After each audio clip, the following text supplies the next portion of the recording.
عیسیٰ علیہ السلام کو مسیح کہا جاتا ہے، اس کا مطلب ہے کثرت سے زمین کی سیاحت کرنے والا، یا اس کا معنی ہاتھ پھیرنے والا ہے، کیونکہ آپ ہاتھ پھیر کر اللہ کے حکم سے مریضوں کو شفا یاب فرماتے تھے۔ آپ کی پیدائش اللہ تعالیٰ کا ایک بہت عظیم معجزہ ہے۔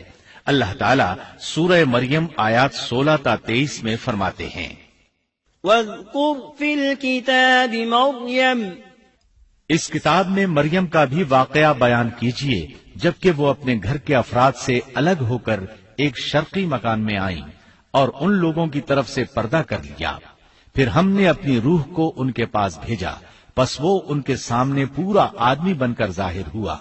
یہ کہنے لگی، میں تجھ سے رحمان کی پناہ مانگتی ہوں اگر تو کچھ بھی اللہ سے ڈرنے والا ہے۔ اس نے جواب دیا کہ میں تو اللہ کا بھیجا ہوا قاصد ہوں، تجھے ایک پاکیزہ لڑکا دینے آیا ہوں۔ کہنے لگی، بھلا میرے ہاں بچہ کیسے ہو سکتا ہے؟ مجھے تو کسی انسان کا ہاتھ تک نہیں لگا اور نہ میں بدکار ہوں۔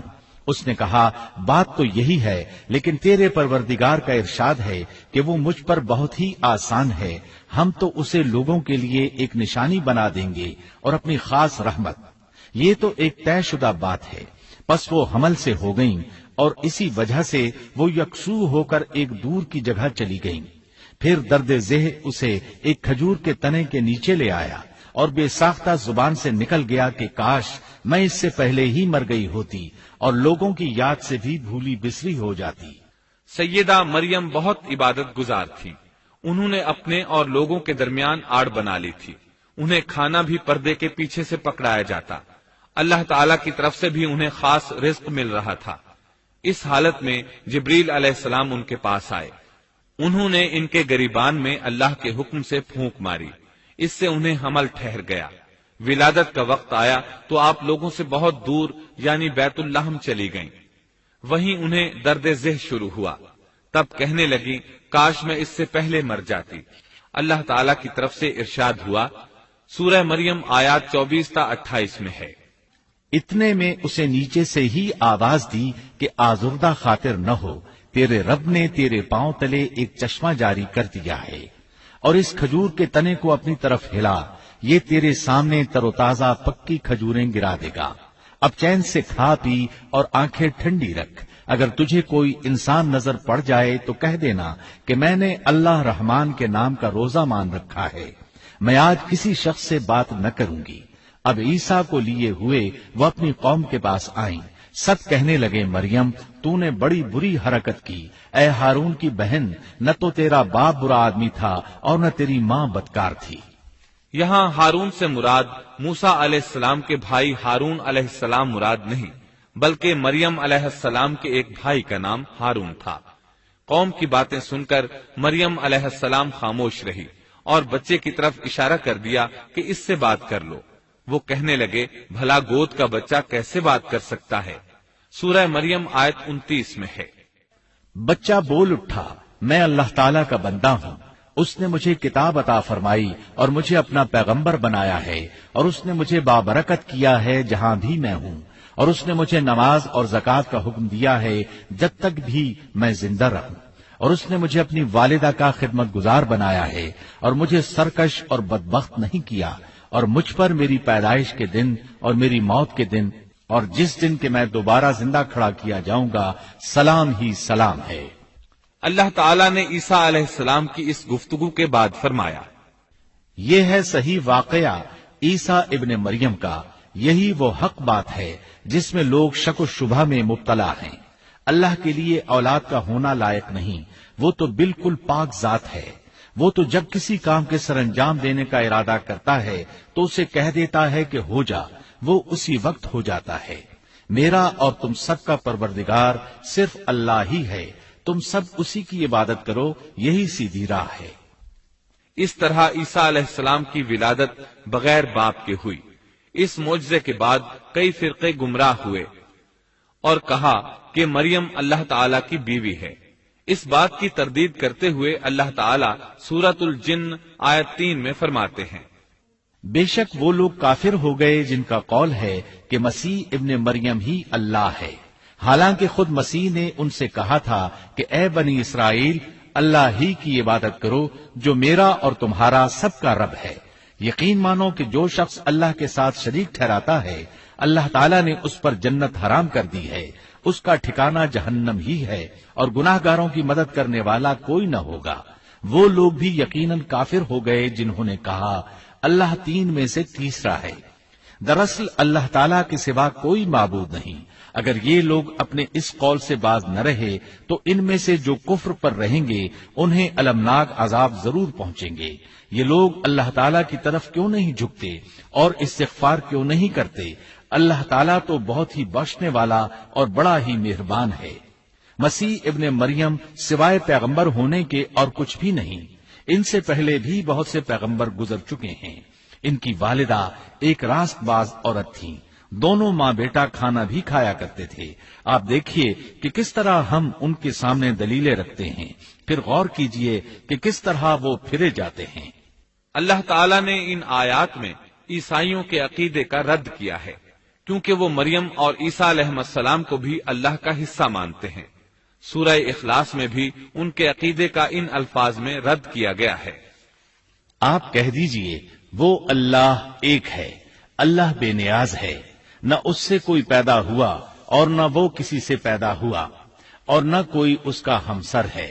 لوگوں نے جب مریم علیہ السلام پر تہمت لگائی، انہیں بدکار کہا، تب اللہ نے فرمایا، سورۃ النساء آیت 156 میں ہے، اور ان کے کفر کے باعث اور مریم پر بہت بڑا بہتان باندھنے کے باعث ہم نے ان پر لعنت کی۔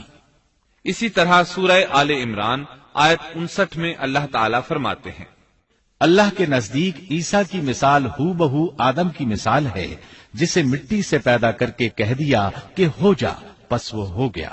عیسائیوں کا مریم اور عیسیٰ علیہ السلام کے بارے میں یہ بہت بڑا جھوٹ ہے کہ عیسیٰ علیہ السلام اللہ کے بیٹے اور مریم اللہ کی بیوی ہیں۔ اللہ تعالیٰ سورہ مریم آیت 88 تا 95 میں فرماتے ہیں، ان کا قول تو یہ ہے کہ اللہ رحمان نے بھی اولاد اختیار کی ہے، یقیناً تم بہت بری اور بھاری چیز لائے ہو۔ قریب ہے کہ اس بہتان کی وجہ سے آسمان پھٹ جائیں اور زمین شق ہو جائے اور پہاڑ ریزہ ریزہ ہو جائیں کہ وہ رحمان کی اولاد ثابت کرنے بیٹھیں۔ شان رحمان کے لائق نہیں کہ وہ اولاد رکھے۔ آسمانوں اور زمین میں جو بھی ہیں سب کے سب اللہ کے غلام بن کر ہی آنے والے ہیں۔ ان سب کو اس نے گھیر رکھا ہے اور سب کو پوری طرح گن بھی رکھا ہے۔ یہ سارے کے سارے قیامت کے دن اکیلے اس کے پاس حاضر ہونے والے ہیں۔ اللہ تعالیٰ سورۃ الانعام آیت 101 میں فرماتے ہیں، وہ آسمانوں اور زمین کا موجد ہے، اللہ تعالیٰ کے ہاں اولاد کہاں ہو سکتی ہے، حالانکہ اس کی کوئی بیوی تو ہے ہی نہیں، اور اللہ تعالیٰ نے ہر چیز کو پیدا کیا ہے اور وہ ہر چیز کو خوب جانتا ہے۔ اسی طرح اللہ تعالیٰ سورۃ الزخرف آیت 81 میں فرماتے ہیں، آپ کہہ دیجئے کہ اگر بالفرض رحمان کی اولاد ہوتی تو میں سب سے پہلے عبادت کرنے والا ہوتا۔ مطلب یہ کہ تم بغیر کسی دلیل کے ایسی بات کہے جا رہے ہو۔ عیسیٰ علیہ السلام پرورش پاتے رہے، آپ کی پرورش بیت اللحم میں ہوئی۔ آپ نے بچپن ہی میں کافی علم حاصل کر لیا، کیونکہ آپ کو اور آپ کی والدہ کو اللہ تعالیٰ نے جہان والوں کے لیے اپنی قدرت کی نشانی ٹھہرایا ہے۔ اللہ تعالیٰ سورۃ المؤمنون آیت 50 میں فرماتے ہیں، اور ہم نے ابن مریم اور ان کی والدہ کو ایک نشانی بنایا اور ان دونوں کو بلند اور صاف قرار والی اور جاری پانی والی جگہ میں پناہ دی۔ علماء کہتے ہیں کہ مریم علیہ السلام بیت اللحم سے بیت المقدس کی طرف منتقل ہو گئیں۔ بیت المقدس کے پاس ایک اونچی جگہ تھی، اس میں پانی کا چشمہ بھی تھا اور پھل بھی تھے۔ عیسیٰ علیہ السلام بڑے ہو گئے، ان میں علم و حکمت اور اصلاح کی علامات واضح ہو رہی تھیں، لیکن ابھی تک آپ کو نبوت نہیں ملی تھی، یہاں تک کہ آپ کی عمر 30 سال ہو گئی۔ تب اللہ تعالیٰ نے آپ کو انجیل عطا فرمائی۔ اس کے بعد آپ نے اللہ کے رسول کی حیثیت سے دین کی دعوت شروع کی۔ اللہ تعالیٰ سورۃ المائدہ آیت 46 میں فرماتے ہیں، اور ہم نے ان کے پیچھے عیسیٰ ابن مریم کو بھیجا جو اپنے سے پہلے کی کتاب تورات کی تصدیق کرنے والے تھے، اور ہم نے انہیں انجیل عطا فرمائی جس میں نور اور ہدایت تھی، اور وہ اپنے سے پہلے کی کتاب تورات کی تصدیق کرتی تھی اور پرہیزگار لوگوں کے لیے سراسر ہدایت اور نصیحت تھی۔ اکثر مفسرین کا اس پر اتفاق ہے کہ عیسیٰ علیہ السلام کو 30 سال کی عمر میں انجیل عطا کی گئی، ساتھ ہی اللہ تعالیٰ نے انہیں عظیم معجزات عطا فرمائے۔ سورہ آل عمران آیت 48 اور 49 میں اللہ تعالیٰ فرماتے ہیں، اور اللہ اسے لکھنا اور حکمت اور تورات اور انجیل سکھلائے گا، اور وہ بنی اسرائیل کی طرف رسول ہوگا کہ میں تمہارے پاس تمہارے رب کی نشانی لایا ہوں۔ میں تمہارے لیے پرندے کی شکل کی طرح مٹی کا پرندہ بناتا ہوں، پھر اس میں پھونک مارتا ہوں تو وہ اللہ تعالیٰ کے حکم سے پرندہ بن جاتا ہے، اور اللہ کے حکم سے میں مادرزاد اندھے کو اور کوڑھی کو اچھا کر دیتا ہوں اور مردے کو جلا دیتا ہوں، اور جو کچھ تم کھاؤ اور جو اپنے گھروں میں ذخیرہ کرو میں وہ تمہیں بتا دیتا ہوں۔ اس میں تمہارے لیے بہت بڑی نشانی ہے اگر تم ایماندار ہو۔ اس طرح عیسیٰ علیہ السلام بنی اسرائیل کی طرف مبعوث ہوئے۔ تمام نبی کسی خاص قوم کی طرف مبعوث ہوئے ہیں، جبکہ نبی اکرم صلی اللہ علیہ وسلم تمام انسانوں اور جنوں کے لیے رسول بنا کر بھیجے گئے۔ یہ آپ کی خصوصیات میں سے ایک امتیازی خصوصیت ہے۔ اللہ تعالیٰ نے عیسیٰ ابن مریم علیہ السلام کو عظیم معجزات عطا فرمائے۔ پیدائشی اندھا بینا ہو جاتا، کوڑھی کا کوڑھ دور ہو جاتا، برس والے کے جسم پر ہاتھ پھیر دیتے تو اس کا برس ختم ہو جاتا، مٹی کے پرندے بنا کر پھونک مارتے تو وہ اڑنے لگتے۔ لیکن سب سے بڑا معجزہ اللہ تعالیٰ نے آپ کو یہ عطا فرمایا کہ آپ نے اللہ کے حکم سے مردوں کو زندہ کیا۔ سورہ آل عمران آیت 50 اور 51 میں ہے، اور میں تورات کی تصدیق کرنے والا ہوں جو مجھ سے پہلے ہے، اور میں اس لیے آیا ہوں کہ تم پر بعض وہ چیزیں حلال کر دوں جو تم پر حرام کر دی گئی ہیں، اور میں تمہارے پاس تمہارے رب کی نشانیاں لایا ہوں، اس لیے تم اللہ سے ڈرو اور میری فرمانبرداری کرو۔ یقین مانو کہ میرا اور تمہارا رب اللہ ہی ہے، تم سب اسی کی عبادت کرو، یہی سیدھی راہ ہے۔ لوگوں نے تمام نشانیاں دیکھی لیکن پھر بھی کفر پر ڈٹے رہے، عیسیٰ علیہ السلام کی تکذیب کرتے رہے۔ اللہ تعالیٰ سورہ آل عمران آیت 52 میں فرماتے ہیں، مگر جب عیسیٰ نے ان کا کفر محسوس کر لیا تو کہنے لگے، اللہ کی راہ میں میری مدد کرنے والا کون ہے؟ حواریوں نے جواب دیا کہ ہم اللہ کی راہ کے مددگار ہیں، ہم اللہ پر ایمان لائے اور آپ گواہ رہیے کہ ہم تابعدار ہیں۔ سورۃ الصف میں اللہ تعالیٰ عیسیٰ علیہ السلام کی زبانی فرماتے ہیں کہ انہوں نے ایمانداروں کو مخاطب کر کے کہا، اے ایمان والو، تم اللہ کے مددگار بن جاؤ، جس طرح مریم کے بیٹے عیسیٰ نے حواریوں سے فرمایا کہ کون ہے جو اللہ کی راہ میں میرا مددگار بنے؟ حواریوں نے کہا، ہم اللہ کی راہ میں مددگار ہیں۔ پس بنی اسرائیل میں سے ایک جماعت تو ایمان لے آئی اور ایک جماعت نے کفر کیا، تو ہم نے مومنوں کی ان کے دشمنوں کے مقابلے میں مدد فرمائی، پس وہ غالب آ گئے۔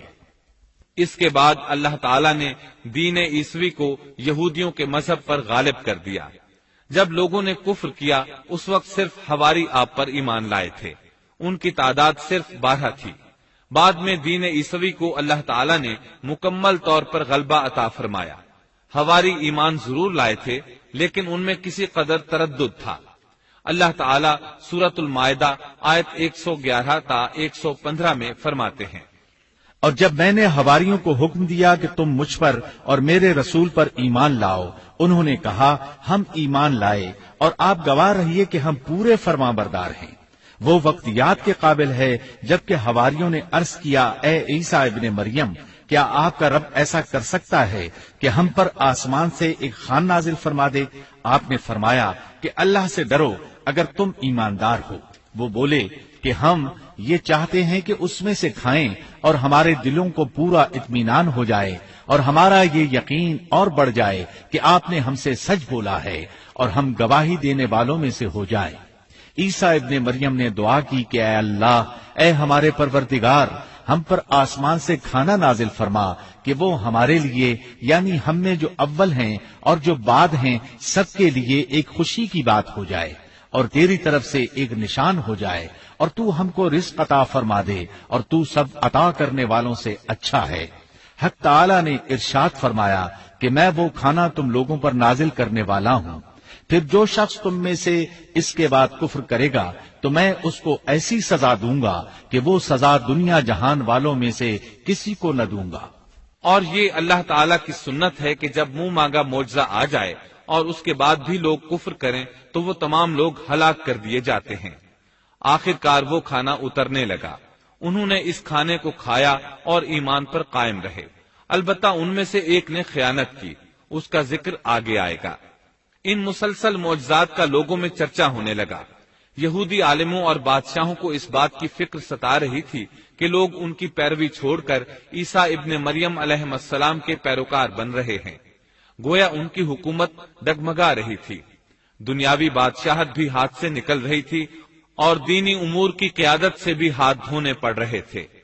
یہ صورتحال دیکھ کر یہودی عالم یہودی بادشاہ کے پاس گئے، اسے عیسیٰ علیہ السلام کے بارے میں خوف زدہ کرنے لگے، کہنے لگے وہ خود کو یہود کا بادشاہ خیال کرتا ہے اور دعویٰ کر رہا ہے کہ جلد تم سے بادشاہت چھین لے گا۔ بادشاہ کو اپنی حکومت کی پڑ گئی، اس نے حکم دیا اسے سولی پر چڑھا دو۔ اس وقت سزا کا یہی طریقہ تھا، آدمی کو قتل نہیں کرتے تھے، سولی پر لٹکا دیا کرتے تھے، ہاتھوں پیروں میں کیل ٹھونک دیے جاتے تھے، اسی حالت میں لٹکا ہوا وہ ختم ہو جاتا تھا۔ اس طرح یہودیوں نے عیسیٰ علیہ السلام کے قتل کا پروگرام بنایا۔ یہ آپ کے رسول بننے کے 3 سال بعد کی بات ہے۔ انجیل متی کے مطابق یہودیوں نے جس شخص کو عیسیٰ علیہ السلام کے خلاف ابھارا تھا وہ روم کا گورنر تھا، اس کا نام پونتس پیلاطس تھا۔ اس نے اپنے سپاہیوں سے مل کر عیسیٰ علیہ السلام کو گرفتار کرنے کی سازش تیار کی اور عیسیٰ علیہ السلام کے ایک شاگرد یہودا اسکریوتی کو 30 دینار پر جاسوسی کے لیے تیار کر لیا۔ ان دنوں عیسیٰ علیہ السلام مذہبی تہوار فصح منانے بیت المقدس آئے ہوئے تھے۔ یہاں عیسیٰ علیہ السلام نے کھانا کھایا اور اپنے 11 شاگردوں سمیت شہر سے باہر کتسمنی نامی ایک جگہ پر رات گزارنے کے لیے تشریف لے گئے۔ پھر اپنے شاگردوں سے الگ ہو کر اللہ سے یوں دعا کی، اے میرے اللہ، اگر ہو سکے تو یہ پیالہ یعنی موت مجھ سے ٹل جائے۔ اس کے جواب میں تسلی نازل ہوئی۔ علماء کا اس بات پر اتفاق ہے کہ جب یہودی عیسیٰ علیہ السلام کے شاگرد یہودا اسکریوتی کی یہ رہنمائی پر وہاں پہنچے جہاں عیسیٰ علیہ السلام اور ان کے شاگرد تھے، تو ان لوگوں نے عیسیٰ علیہ السلام اور ان کے حواریوں کا محاصرہ کر لیا۔ عین اسی وقت اللہ تعالیٰ نے عیسیٰ علیہ السلام کو آسمان پر اٹھا لیا اور مخبری کرنے والے عیسیٰ علیہ السلام کے شاگرد یہودا پر عیسیٰ علیہ السلام کی مشابہت ڈال دی گئی۔ چنانچہ حکومت کے اہلکاروں، یہودیوں، حتیٰ کہ خود حواریوں نے بھی اسی کو عیسیٰ سمجھ لیا اور اسی کو لے جا کر پھانسی پر چڑھا دیا، جیسا کہ سورۃ النساء میں اللہ تعالیٰ فرماتے ہیں، اور اس وجہ سے بھی ہم نے ان پر لعنت کی کہ انہوں نے کہا کہ ہم نے مسیح ابن مریم جو کہ اللہ کا رسول ہے اسے قتل کیا ہے، حالانکہ نہ انہوں نے اسے قتل کیا اور نہ سولی دیا، لیکن ان کو شبہ پڑ گیا، اور جو لوگ اس میں اختلاف کر رہے ہیں وہ خود شک میں ہیں، انہیں حقیقت حال کا کچھ علم نہیں، محض ظن کے پیچھے لگے ہوئے ہیں، اور یہ یقینی بات ہے کہ انہوں نے عیسیٰ ابن مریم کو قتل نہیں کیا تھا، بلکہ اللہ نے اسے اپنی طرف اٹھا لیا تھا، اور اللہ بہت زور آور اور حکمت والا ہے۔ عیسائی اور یہودی اس بات پر متفق تھے کہ عیسیٰ علیہ السلام کو سولی چڑھا دیا گیا ہے، لیکن ان میں تھوڑا سا اختلاف تھا۔ یہودی کہتے تھے کہ وہ قتل ہو گئے ہیں، جبکہ عیسائی کہتے تھے کہ وہ 3 دن تک مردہ رہنے کے بعد زندہ ہوئے اور آسمان پر چلے گئے۔ اللہ تعالیٰ نے ان دونوں گروہوں کی تردید کرتے ہوئے فرمایا کہ یہ شک میں مبتلا ہیں، در حقیقت یہ لوگ عیسیٰ علیہ السلام کو گرفتار نہ کر سکے تھے۔ بہرحال عیسیٰ علیہ السلام کے آسمان پر اٹھائے جانے کے بعد یہود غالب آ گئے اور دین عیسوی کی اشاعت پر پابندی لگا دی۔ البتہ خفیہ طور پر لوگ اس دین سے آگاہی حاصل کرتے رہے اور یہ سلسلہ 240 سال تک یوں ہی چلتا رہا، یہاں تک کہ ایک بادشاہ نے عیسائی مذہب قبول کر لیا۔ وہ ملک روم کا بڑا بادشاہ تھا۔ اس وقت دین عیسوی خوب پھیلا، لیکن اس بادشاہ نے دین میں شرک والے کچھ طریقے شامل کر دیے۔ ایک روایت کے مطابق وہ 240 سال تک توحید پر قائم رہے۔ یہ بادشاہ قسطنطنیہ پہنچا، وہاں عیسوی مذہب کو اپنے اقوال کے ساتھ زندہ کرنا چاہا۔ اس بادشاہ نے علماء، درویشوں اور پادریوں کو منتخب کیا۔ اس وقت ظاہری اور واضح کفر کے دروازے کھل گئے۔ پھر عیسائیوں کے 3 فرقے بن گئے۔ ایک کہنے لگا ہمارے درمیان اللہ نے اپنی مرضی کے مطابق کچھ عرصہ قیام کیا، پھر آسمان پر چلا گیا۔ ان لوگوں کو یعقوبیہ کہتے ہیں۔ دوسرے گروہ نے کہا ہمارے درمیان اللہ کے بیٹے نے جب تک چاہا قیام کیا اور پھر اللہ نے اسے اپنی طرف اٹھا لیا۔ انہیں نستوریہ کہتے ہیں اور ان کی کثرت ہوئی۔ اکثر نصارہ کا یہی عقیدہ تھا۔ اور تیسرا فرقہ کہنے لگا ہمارے درمیان اللہ کی منشا کے مطابق کچھ عرصے تک اللہ کا بندہ اور اس کا رسول رہا، پھر اسے اللہ نے اپنی طرف اٹھا لیا، اور یہی لوگ در حقیقت مسلمان تھے۔ انہیں موحدہ کہتے ہیں۔ ان کی انجیل میں شرک اب تک نہیں پایا جاتا۔ ان کی انجیل کا نام انجیل برناباس ہے۔ نصارہ کا یہ فرقہ سب سے قلیل تعداد میں ہے۔ ابن عباس رضی اللہ عنہما کہتے ہیں ان دونوں فرقوں نے تیسرے فرقے پر دھاوا بول کر ان میں اکثر کو قتل کر دیا۔ پھر اسلام اسی طرح تنہا، غریب اور کمزور رہا، یہاں تک کہ رسول اللہ صلی اللہ علیہ وسلم کی بعثت ہوئی۔ اللہ تعالی سورۃ الصف آیت 14 میں فرماتے ہیں تو ہم نے مومنوں کی ان کے دشمنوں کے مقابلے پر مدد کی، پس وہ غالب آ گئے۔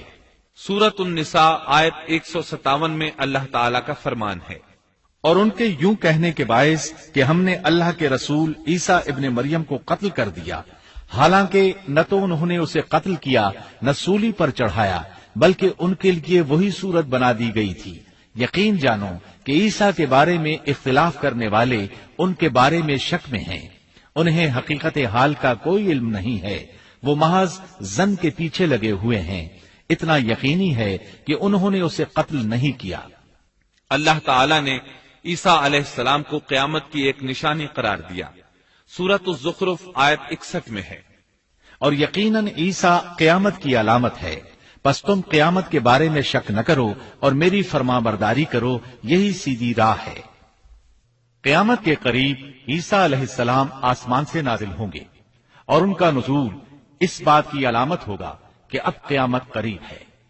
عیسیٰ علیہ السلام اور نبی کریم صلی اللہ علیہ وسلم کے درمیان اور کوئی نبی نہیں ہے، اس لحاظ سے نبی کریم صلی اللہ علیہ وسلم لوگوں سے زیادہ عیسیٰ علیہ السلام کے قریب ہیں، جیسا کہ مسند احمد کی ایک حدیث میں ہے۔ نبی اکرم صلی اللہ علیہ وسلم نے فرمایا انبیاء کرام سب ایک باپ کے بیٹے بھائی کی طرح ہیں، مائیں جدا جدا اور دین ایک ہے، اور تمام لوگوں سے زیادہ عیسیٰ کے نزدیک میں ہوں، کیونکہ میرے اور ان کے درمیان کوئی نبی نہیں ہے۔ نبی کریم صلی اللہ علیہ وسلم اور عیسیٰ علیہ السلام کی درمیانی مدت قریباً 560 سال ہے۔ آپ فرماتے ہیں وہ بہت جلد نازل ہوں گے، جب تم انہیں دیکھو گے تو پہچان لوگے، وہ درمیانے قد کے ہیں، ان کا چہرہ سفید اور سرخی مائل ہے، ان کے سر کے بال سیدھے ہیں، ان کے بالوں سے پانی کے قطرے گرتے محسوس ہوں گے، حالانکہ ان کا سر بالکل خشک ہوگا۔ وہ مسجد دمشق کے سفید منارے پر اتریں گے، صلیب کو توڑ دیں گے، خنزیر کو قتل کر دیں گے، جزیے کو ختم کر دیں گے، عیسائیت سمیت تمام باطل دینوں کو ختم کر دیں گے، نصرانیت کی تمام علامات مثلا صلیب اور خنزیر کا خاتمہ کر دیں گے۔ ان کے زمانے میں تمام مذہب ختم ہو جائیں گے، صرف اسلام باقی رہ جائے گا۔